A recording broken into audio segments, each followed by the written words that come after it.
नमस्कार, राष्ट्रपोस्ट से मैं पवन केसवानी। कहा जाता है कि जब इंसान का समय खराब होता है तो मरा हुआ कुत्ता भी खड़े होकर उसे काट लेता है। भूपेश बघेल की हालत इन दिनों ऐसी है। एक तो उनके नेतृत्व में विधानसभा चुनाव में बुरी तरह से हार हुई, उसके बाद लोकसभा चुनाव में भी खुद तो हारे ही और अपने समर्थक जिनको उन्होंने टिकट दिलवाई थी उनकी भी हार हुई। उसके बाद पार्टी आला कमान ने जिस तरह से जेल में बंद देवेंद्र यादव को प्रमोट करने की कोशिश की, उससे भूपेश बघेल पहले ही झल्लाए हुए हैं, परेशान हैं। अब उनके बेहद करीबी के श्रीवास्तव को पुलिस खोज रही है। बिलासपुर के श्रीवास्तव भूपेश बघेल के कितने करीबी थे, इसका अंदाजा इसी बात से लगाया जा सकता है कि करीब हर महीने भूपेश बघेल बिलासपुर के श्रीवास्तव के घर आते थे, उनसे मुलाकात करते थे। कहा जाता है कि दतिया की पीताम्बरा पीठ में के श्रीवास्तव भूपेश बघेल के लिए तांत्रिक अनुष्ठान करवाते थे, पूजा करवाते थे।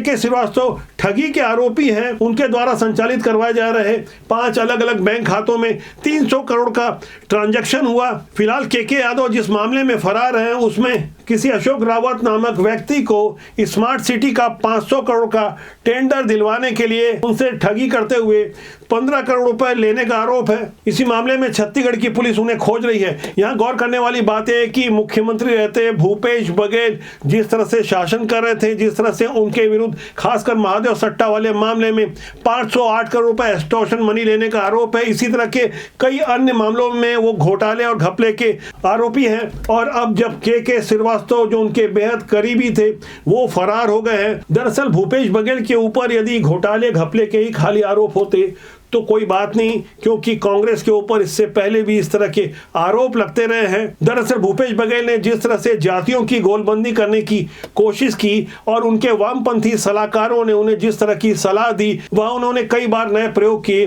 राम रामायण गाय गोबर से भी अलग जिस तरह से उन्होंने तुष्टीकरण को बढ़ावा दिया, खासकर मोहम्मद अकबर और एजाज ढेबर और नवाज खान जैसे लोगों को उन्होंने प्रमोट किया। तब भारतीय जनता पार्टी ने पिछले लोकसभा चुनाव के दौरान ही जो पहला ही पोस्टर जारी किया उसमें भूपेश बघेल को जिहाद गैंग का प्रमुख लीडर बताया गया, जिसका खामियाजा भूपेश बघेल को राजनांदगांव लोकसभा चुनाव की हार के रूप में चुकाना पड़ा। यहाँ यह भी गौर करने वाली बात यह है कि कवर्धा में जिस तरह से मोहम्मद अकबर नए नए प्रयोग कर रहे थे और खासकर जिस तरह की तुष्टीकरण की राजनीति को बढ़ावा दे रहे थे, उसकी परिणति तो सबने देखी कि किस तरह से विधानसभा और लोकसभा चुनाव में हार हुई। लेकिन मौजूदा हालात में भी कवर्धा से तुष्टीकरण का वही पाप उभर कर सामने आ रहा है। अब जो एक ताजा मामला कवर्धा से आया है वह एक साहिल खान नामक पाखंडी युवक जो खुद को हिंदू बताकर एक 21 साल की लड़की के साथ जिस तरह का दुराचार किया और जिस तरह की उसने ठगी को अंजाम दिया, उससे कई गंभीर प्रश्न खड़े हो रहे हैं। साहिल खान ने ऐसा सिर्फ एक हिंदू युवती के साथ नहीं किया बल्कि कई लोगों के साथ ऐसा व्यभिचार किया है, ऐसे आरोप आ रहे हैं। फिलहाल हमारे पास ये FIR की कॉपी है जिसमें साफ तौर पर लिखा हुआ है कि ऊर्जापार कबीरधाम का रहने वाला साहिल खान 21 साल की एक युवती जिसका पति बिलासपुर के जेल में बंद है, उसे छुड़ाने के लिए इस युवती के सामने उसने ऐसा ढोंग किया। पहले उसने खुद को हिंदू बताकर संस्कृत के मंत्रों का जाप करवाया, उसके बाद उस युवती का विश्वास जीतकर उसने बताया कि मेरी तांत्रिक क्रिया में इतनी ताकत है जिससे मैं तुम्हारे पति को छुड़ा लूंगा। इसके बाद साहिल खान ने एक एक कर उस युवती से 3 लाख रुपए वसूले, उसके साथ दुराचार किया। जब उसे लगा कि वो लड़की पूरी तरह उसके चंगुल में फंस चुकी है तो उसे फातिमा पढ़वाकर उसका धर्मांतरण करवाने की कोशिश की। 3 अक्टूबर 2021 को कवर्धा के प्राचीन माता विंध्यवासिनी मंदिर के बाहर जिस तरह से भगवा ध्वज का अपमान हुआ और उसके बाद जिस तरह के दंगे भड़के और उस समय की भूपेश बघेल की सरकार ने कर्फ्यू लगाने के साथ करीब 100 हिंदूवादियों को जेल में डाल दिया, कई तरह की धाराएं लगाई गई। तब नवरात्रि के पंचमी वाले दिन हम कवर्धा पहुंचे थे। वहां माता की पूजा नहीं होने दी जा रही थी, चलती हुई आरती को रुकवा दिया गया था। अभी आरती के समय कुछ आदमी हम लोग का यहाँ जमा हुआ था, पुलिस वाले आकर पूरा बच्चे को केवल महिला लोग को सभी को इधर भगा दिया गया है, आरती रोक दिया गया है, पंडित को भी बुलाया गया है, बोला गया है कि भीड़ नहीं लगाना चाहिए, भीड़ में 3 लोग रहना चाहिए, आरती में उसके अलावा कोई नहीं रहना चाहिए। आरती को रोक दिया गया था, पूरा आरती समय भगाया गया सबको। ये घटना भले ही पुरानी है लेकिन उसका पाप आज तुष्टीकरण के रूप में देखने को मिल रहा है। जिस तरह से साहिल खान ने खुद को हिंदू बताकर संस्कृत के मंत्रोच्चार के साथ युक्ति के साथ दुराचार किया, उसे फातिमा पढ़वाकर धर्मांतरण करवाने की कोशिश की। और आपके साथ में भी ये सब चीज़ किया है, गलत काम किया? जी बिल्कुल, मेरे साथ में भी उसने किया हुआ है और उसने बोला कि मंत्र काम नहीं करेगा जब तक कि संबंध नहीं बनाएंगे। और इसके बाद फिर और लड़कियां बता और रही थी? लड़कियों के साथ में भी किया हुआ है, लेकिन बाकी लोगों का तो एड्रेस या कुछ चीज़ें पता नहीं है। बाकी एक लड़की है वो कि नहीं है, उसके घर हम गए जरूर थे लेकिन वो थी नहीं। अभी क्या चाहते हैं आप, क्या करने आए थे यहाँ? अभी हम FIR करने आए थे। धर्मांतरण को लेकर भी कुछ जी, बातें आई? धर्मांतरण को लेकर भी बातें आई थी। फातिहा पढ़ने बोलता था और मेरे को नहीं, सबको ही बोलता था। मतलब आप हिंदू हैं, आपको मुस्लिम बनने के लिए जी, बोल रहा था वो? जी बिल्कुल। और पैसा वैसा भी कुछ लेने की बात है? पैसा वैसा लेता था वो, महंगी महंगी इत्र वगैरह और कुछ पूजा के लिए लगेगा, इस करके बहुत सारे पैसे लेते। ऐसे ही एक नहीं कई साहिल खान कवर्धा में मौजूद हैं। हमने लगातार वहां ग्राउंड रिपोर्टिंग की थी, लगातार वहां के वीडियो बनाए थे। दरअसल उन सब के पीछे मोहम्मद अकबर और पुरानी भूपेश बघेल सरकार की वो नीतियां थी जो आज अपराध के रूप में सामने आ रही है। ऐसी कई चौंकाने वाली तस्वीरें छत्तीसगढ़ के अलग अलग इलाकों से सामने देखने को आ रही है। फिलहाल जब नवरात्रि का समय है, भिलाई के गरबा पंडालों में भला ऐसे लोगों का क्या काम जो हिंदू धर्म पर आस्था नहीं रखते? आखिर वो गरबा पंडालों में जबरदस्ती क्यों घुसना चाहते हैं? लोग यह सवाल खड़ा कर रहे हैं कि भला कोई यूपी से आकर 9 दिन के लिए पान की दुकान लगा सकता है? इस संदेह को भले ही निर्मूल मान लिया जाए, लेकिन जब लोग अपना नाम छुपाते हैं तो वहां भारती बहन जैसी कुछ हिंदूवादी महिलाएं सड़कों पर निकलती हैं, बाकायदा गरबा पंडाल के आसपास लगी हुई दुकानों पर जाकर वो लोगों से पूछताछ करती हैं, तो वहां से कुछ हैरान करने वाली तस्वीरें सामने आती है। ये सेक्टर 2 का है ना पंडाल, और यहाँ पर हाँ आ रही है, 1 मिनट आ रही है। और यहाँ पर सभी मुसलमानों की दुकानें लगी हुई है, गैर हिंदू की दुकानें हैं। आप देखते हैं, यहाँ से लाइन से शुरू करते हैं। जय श्री राम भैया। भाई आपका शुभ नाम?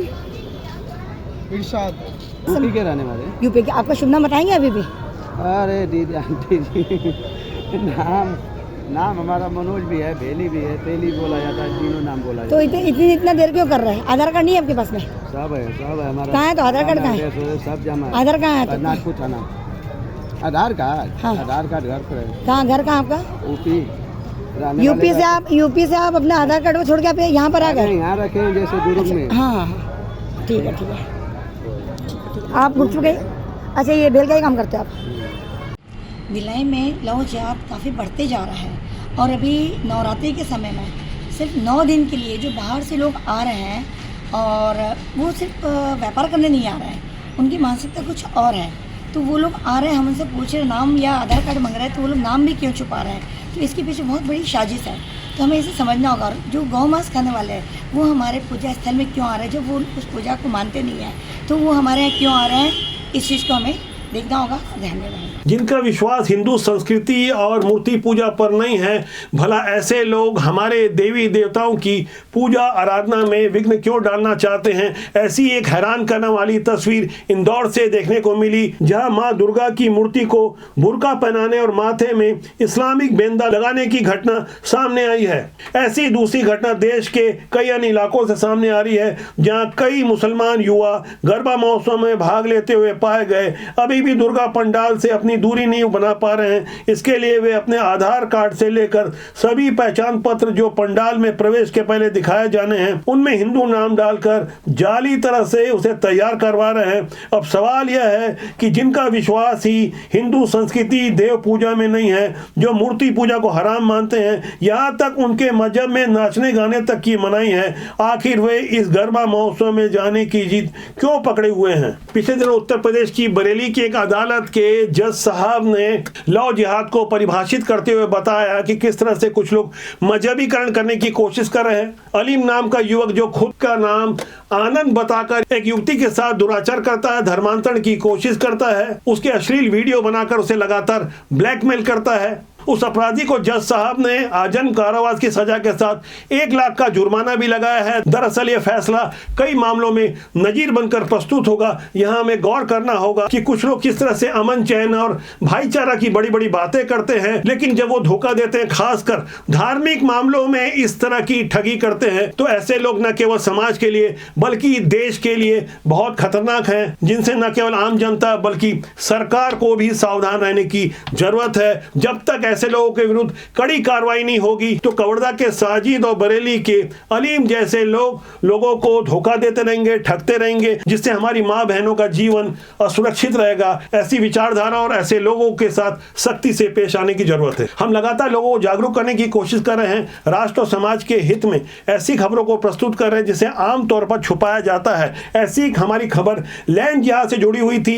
भिलाई में किस तरह जगह जगह लैंड जिहाद हो रहे हैं, कैसे सरकारी स्कूलों से लेकर राष्ट्रीय राजमार्ग के किनारे मजार, मकबरे और ईदगाह बनाकर लोग अपना उल्लू सीधा कर रहे हैं। ऐसे लोगों को जब हमने एक्सपोज किया, जनता का समर्थन मिला। हालांकि कुछ विघ्न संतोषी हमारे विरुद्ध थाने में जाकर मुर्दाबाद के नारे लगाने लगे। ऐसे विघ्न संतोषी लोग समाज में रहते हैं। बावजूद इसके लोगों का जिस तरह से अपार प्रेम और स्नेह मिल रहा है, उसका उदाहरण मुझे खुद रायपुर जाते वक्त देखने को मिला। जिस वक्त मैं भिलाई से आगे कुम्हारी टोल नाका क्रॉस किया मैंने, तो वहां मेरी कार के सामने हेलमेट लगाया युवक जो मुझसे मिलना चाहता था, उसने इशारा किया। हमने जैसे ही गाड़ी धीरे कर उससे मिलने की कोशिश की तो उसने बताया कि वो नियमित रूप से राष्ट्रबोध के चैनल को देखता है। खासकर लैंड जिहाद वाली खबर से वो इतना प्रभावित हुआ कि ग्राम तवेरा गुंडरदेही बालोद के रहने वाले रिकेश सिन्हा नामक उस युवक ने अपनी पर्स से निकालकर मुझे 500 का नोट दिया और आग्रह किया कि आप इनकार मत करना। दरअसल यही मेरे जीवन भर की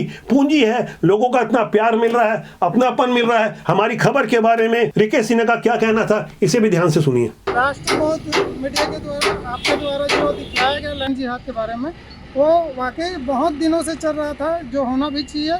मैं बालोद जिले का निवासी हूँ, जो बालोद जिला में भी बहुत जगह अति हो गया है मुसलमानों के द्वारा। तो इसके बारे में आपने जो उठाया बहुत अच्छा किया और होना भी चाहिए। जब कर्म यूं सम्मानित होता है तो जाहिर तौर पर आत्मबल मजबूत होता है। लगातार हमारी कोशिश है कि हम समाज और राष्ट्र के लिए कुछ बेहतर प्रस्तुत करते रहें। इसी कड़ी में ज्योतिष पीठ के शंकराचार्य स्वामी अभिमुक्तेश्वरानंद के ताजा बयान पर हमें गौर करना चाहिए, जहां उन्होंने महात्मा गांधी के बारे में कुछ गंभीर बातें कही है। साथ ही हिंदुओं के सबसे बड़े धर्मगुरु शंकराचार्य मुसलमानों के बारे में क्या राय रखते हैं, उस पर भी हमें गौर करना चाहिए। पाकिस्तान बना तो पाकिस्तान के कायदे आजम वहाँ के राष्ट्रपिता मोहम्मद अली जिन्ना बने, क्योंकि वो नया जन्मा था। लेकिन भारत तो पहले से था, भारत को किसी ने नहीं जन्माया, इसलिए कोई भी राष्ट्रपिता की पदवी पर यहाँ पर प्रतिष्ठित नहीं किया जा सकता है। लोग अफवाह फैलाते हैं। मोहनचंद करमचंद गांधी के बारे में कहते हैं कि वो राष्ट्रपिता हैं। वो राष्ट्रपिता नहीं हो सकते, क्योंकि अगर राष्ट्रपिता होंगे तो उनसे प्रश्न बनता है कि बताओ किस राष्ट्र को तुमने जन्म दिया। अगर भारत राष्ट्र को जन्म दिया तो भारत राष्ट्र में तो तुम जन्मे थे, वो तो तुम्हारे जन्म से पहले से था, तो तुमने क्या जन्माया? तो जब तुमने कुछ जन्माया ही नहीं तो पिता कैसे बन जाओगे? तो इसलिए मोहनचंद करमचंद गांधी राष्ट्रपिता नहीं है। इस बात को स्पष्टता इसी से मिलेगी। बाबा साहब अम्बेडकर, जिन्होंने संविधान की रचना की और जिनकी मूर्तियां सब जगह आप लोग प्रतिष्ठित करते हैं, जिनको बहुत बड़ा श्रेय दिया जाता है, उनका स्पष्ट मत था कि हिंदू और मुस्लिम कभी एक साथ नहीं रह सकते, इसलिए बंटवारा कर देना चाहिए। और उन्होंने ये कहा था कि जब तक एक भी मुस्लिम भारत में रहता है तब तक शांति स्थापित नहीं हो सकती। शंकराचार्य स्वामी अभिमुक्तेश्वरानंद जो बोलते हैं खुल के बोलते हैं, बेबाक होकर बोलते हैं। बीते साल दिल्ली यात्रा के दौरान मेरी उनसे विमान में मुलाकात हुई थी। शंकराचार्य जी के बाजू वाली सीट अमूमन खाली रखी जाती है, लेकिन शंकराचार्य स्वामी अभिमुक्तेश्वरानंद के आग्रह पर मुझे वो सीट मिली। तब मैंने उनसे बातचीत की। हालांकि चलते हुए विमान में आवाज बहुत स्पष्ट नहीं थी, लेकिन जितना मैंने उन्हें समझा और उन्होंने मुझे जो आशीर्वाद दिया, उसके बाद मैं यकीन से कह सकता हूँ स्वामी अभिमुक्तेश्वरानंद जी ने खासकर महात्मा गांधी के बारे में जो बातें कही है, बेहद सोच समझकर और सही टाइमिंग पे कही है। गौर करने वाली बात यह है कि महात्मा गांधी को राष्ट्रपिता भारत की सरकार ने ही नहीं माना। भारत की सरकार जब मनमोहन सिंह और सोनिया गांधी संचालित कर रहे थे, अक्टूबर 2012 में एक आरटीआई के जवाब में खुद भारत सरकार ने माना कि महात्मा गांधी राष्ट्रपिता नहीं है। दरअसल लखनऊ के 12 साल के ऐश्वर्य पराशर की आरटीआई के जवाब में खुद भारत सरकार ने कहा कि सैन्य और शिक्षा क्षेत्र के अलावा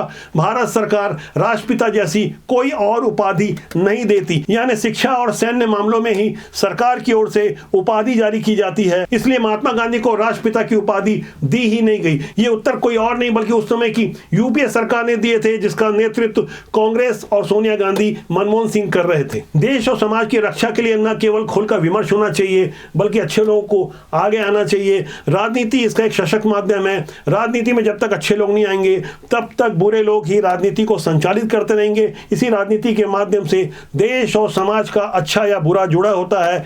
हमारा मानना है कि राजनीति बुरी नहीं होती, उसमें काम करने लोग अच्छे या बुरे होते हैं। इसलिए अच्छे लोगों को राजनीति में आना चाहिए जिससे समाज और देश का भरपूर भला हो सके। आज के अंक इतना ही। मेरा आपसे आग्रह है कि चैनल को देखें, लाइक करें, शेयर करें, सब्सक्राइब करें। बहुत जल्दी मेरी आपसे फिर मुलाकात होगी। नमस्कार।